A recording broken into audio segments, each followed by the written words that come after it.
নতুন ডিসকভারি হয়েছে। আপনারা জানেন যে নতুন ভ্যারাইটিগুলো এসেছে, নতুন পঞ্চব্রীহি টাইপ এসেছে, সারা মাঠ জুড়ে এখন এগুলোর পরীক্ষা চলছে। আপনারা সেই ছবিগুলো দেখেছেন। তারপরে খুবই লিমিটেড লেভেলে আপনারা দেখেছেন যে আমাদের কিছু আর্লি ভ্যারাইটি থেকে এখানে ধান, লন্ডনে ইনফ্যাক্ট ধান এসেছে, একটা ক্রপ এসেছে বলতে পারেন লন্ডনে, যেটা আগে কখনো কোনোদিন হয় নাই। So these are new development. এবং আমার কিছু কোলাবোরেশন আছে নেদারল্যান্ডসের লাইডেন ইউনিভার্সিটিতে, সেখানেও আমি ধান ইন্ট্রোডিউস করার জন্য কাজ করে যাচ্ছি। ব্রিটেনে উৎপাদিত হয়েছে এবং সেটি একটি ঐতিহাসিক মুহূর্ত। গত পরশুদিন তিনি সেই ধানের ছড়াটি কেটেছেন এবং আমরা দেখে এসেছি। তো ব্রিটেনেও ধান যে উৎপাদিত হবে বা হচ্ছে সেটি প্রমাণিত হয়েছে।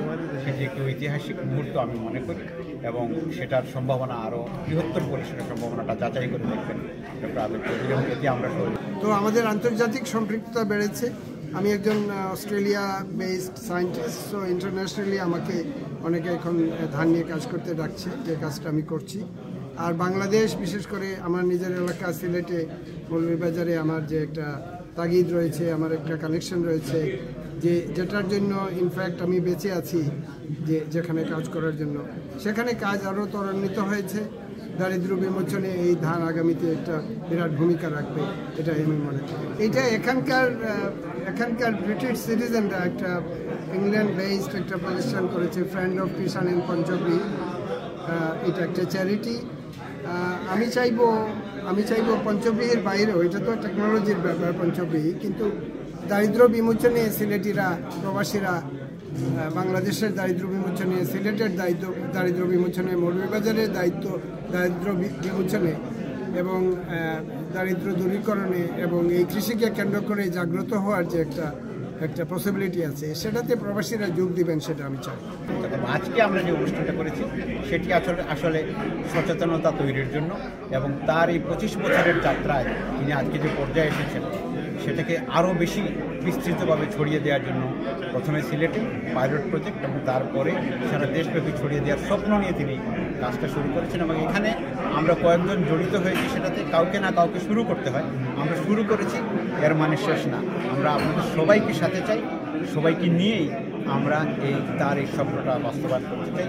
হঠাৎ নিরীহ মাটিতে এখন জন্ম নিয়েছে সচেতনতার ধান।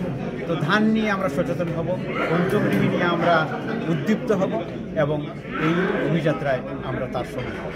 শুধু আমাদের বিশ্বকে দিতে এই যে নোবেলটি, এটারে আমরা ব্যাক করতে হবে। আর আমার মনে হয় আমাদের যার যতটুকু সমর্থ আছে এই প্রজেক্টটারে আমরা ব্যাক করা উচিত, যাতে উনি যে স্বপ্নেতে বসতে আমরা সবাই সম্মানিত। আমরা কালার্ড কালার্ড মেজগুলা মেইনলি ল্যাবরেটরিতে ছিল, কিছুটা সাউথ আমেরিকাতে তো ছিল, এই সেন্ট্রাল আমেরিকাতে। আমরা এটা হাইব্রিড ভ্যারাইটির সাথে ক্রস করে অনেক বছর আগে ভেরি পাওয়ারফুল কালার্ড কর্ন তৈরি করেছি। এটা আমি এখন লন্ডনে নিয়ে এসেছি। লন্ডনে এটা হবে ইউরোপিয়ান ফুড সিকিউরিটিতে এটা একটা ভূমিকা রাখবে, এটা আমি মনে করি ভবিষ্যতে হবে ইউকেতে এবং ইউরোপ। এটা মূলত রুট সিস্টেম অনেক বেশি পঞ্চব্রীহি, যার ফলে কার্বন ডাইঅক্সাইড আবহাওয়া থেকে মাটিতে নিয়ে যাচ্ছে, যেটাকে সয়েল কার্বন সেকুয়েস্ট্রেশন বলে। আমি নিজেও মেথেন মিটিগেশনে আরেকটা কোম্পানির জন্য কাজ করি। তো পুরোপুরি ক্লাইমেট মিটিগেশন বা বিশ্ব উষ্ণায়ন রোধ করার জন্য যে টেকনোলজি, সেটাতে আমার একটা পদচিহ্ন রয়েছে, কাজ রয়েছে। এটা আমি আমার গ্রামীণ কাজের সাথে, বাংলাদেশের কাজের সাথে সম্পৃক্ত করতে চাচ্ছি ভবিষ্যতে সরকারের সহযোগিতায়।